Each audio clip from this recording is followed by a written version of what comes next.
कि बाबा साहब क्या चाहते थे इस समाज के लिए, पूरे इस बहुजन समाज को अपना परिवार मानते थे बाबा साहब, और इस परिवार के लिए क्या कुछ नहीं किया बाबा साहब ने। ये बात उस समय की है जब बाबा साहब अम्बेडकर कानून मंत्री के पद पर विराजमान थे। तो उस समय पर एक दलित समाज का लड़का कलेक्टर बनकर के आता है, और वो दलित समाज का पहला कलेक्टर था। तो बाबा साहब अम्बेडकर को बहुत खुशी हुई, बहुत प्रसन्नता हुई उस लड़के के बारे में जानकर सुनकर। बाबा साहब अम्बेडकर ने संदेशा भेजा कि हम उस लड़के से मिलना चाहते हैं। उस समय पर बाबा साहब अम्बेडकर अपने दिल्ली वाले घर पर थे। तो भाई बाबा साहब के ऑफिस की तरफ से उस लड़के के पास संदेशा पहुंचा था कि बाबा साहब अम्बेडकर आपसे मिलना चाहते हैं। दूसरे दिन वो लड़का बाबा साहब अम्बेडकर के घर पर पहुंचा। सुबह का समय है, बाबा साहब अम्बेडकर अखबार पढ़ रहे थे बैठ करके, और वो लड़का जब ये संदेशा पाता है कि बाबा साहब भीमराव अंबेडकर मुझसे मिलना चाहते हैं, जो कि बाबा साहब उस समय पर कानून मंत्री थे, तो वो लड़का क्या सोचता है अपने मन में कि मैं एक कलेक्टर हूँ, और वो दलित समाज का पहला कलेक्टर था। तो उसे लगा कि बाबा साहब अंबेडकर ने अगर मुझे बुलाया है तो जरूर इनको मुझसे कुछ चंदा वंदा चाहिए होगा, मुझसे कुछ चंदा चाहिए होगा, इसलिए बाबा साहब ने मुझे अपने पास बुलाया। वो लड़का अपने मन में विचार लिए पहुंचा बाबा साहब के पास। बाबा साहब बैठे ऐसे अखबार पढ़ रहे थे, और वो जाकर के सामने खड़ा हो गया। तो प्रणाम किया, नमस्ते किया, और बाबा साहब ऐसे अखबार हटाते हैं, बोले बेटा आप इस दलित समाज के पहले कलेक्टर हो, मुझे बहुत खुशी हुई, बहुत गर्व है मुझे आप पर। ऐसे ही हमारे समाज के हर लोगों की सोच होनी चाहिए कि वो आगे बढ़े। बाबा साहब ने इतनी बात कहते हुए उस लड़के से एक बात और कही कि बेटा जब तुम कलेक्टर हो तो तुम्हें लाल बत्ती वाली गाड़ी भी मिली होगी। उसने कहा जरूर, बिल्कुल।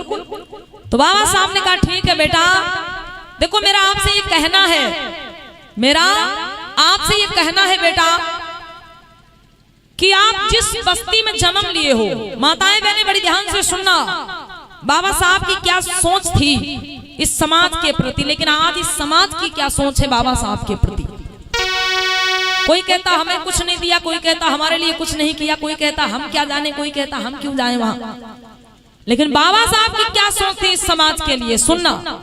तो बाबा साहब ने उस लड़के से कहा, मतलब उस कलेक्टर से कहा कि बेटा जब तुम कलेक्टर हुए हो तो तुम्हें लाल बत्ती वाली गाड़ी भी मिली होगी। उसने कहा बिल्कुल।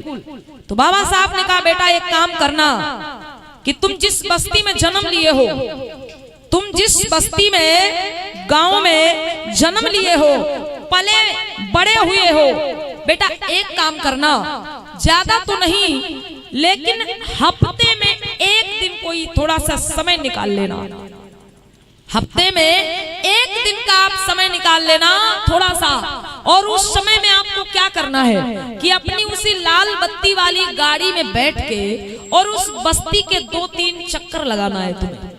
कौन सी बस्ती? जिसमें तुम्हारा जन्म हुआ है, जिसमें तुम पले बड़े हो, उस बस्ती के 1-2 चक्कर लगा लिया करना बेटा। कब? हफ्ते में एक बार। इतनी बात कह करके बाबा साहब ने फिर अपना अखबार सामने कर लिया, पढ़ने लग गए। अब लड़का खड़ा है सामने, बाबा साहब फिर से अखबार पढ़ने में व्यस्त हो गए। अब कोई 10-15 मिनट बीत गए, लड़का चुपचाप खड़ा है सामने। उस लड़के को लगता है कि बाबा साहब ने जिसने बुलाया था वो बात करी ही नहीं है, वो इसलिए खड़ा, लेकिन बाबा साहब की बात पूरी हो चुकी। बाबा साहब इसीलिए उस लड़के को बुलाए थे। जब 10-15 मिनट बीत गए तो वो लड़का बोला, अरे सर, हे बाबा साहब, आपने मुझे बुलाया था और कुछ कहा भी नहीं मुझसे।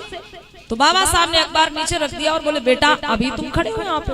लड़के ने कहा हाँ बाबा साहब, आपने मुझे बुलाया था लेकिन कहा कुछ भी नहीं मुझसे, बताया तो कुछ भी नहीं, किस लिए बुलाया था? तो बाबा साहब ने कहा बेटा मैंने तुम्हें जिस लिए बुलाया था वो मेरी बात हो चुकी, मुझे जो कहना था मैंने तुमसे कह दिया, अब आपकी मर्जी बेटा, आप ऐसा करते हो कि नहीं करते हो। तो उस लड़के ने कहा अरे बाबा साहब, मुझे लगा कि आप कुछ और काम के लिए मुझे बुलाए होंगे, इतनी छोटी सी बात के लिए आप मुझको बुलाए।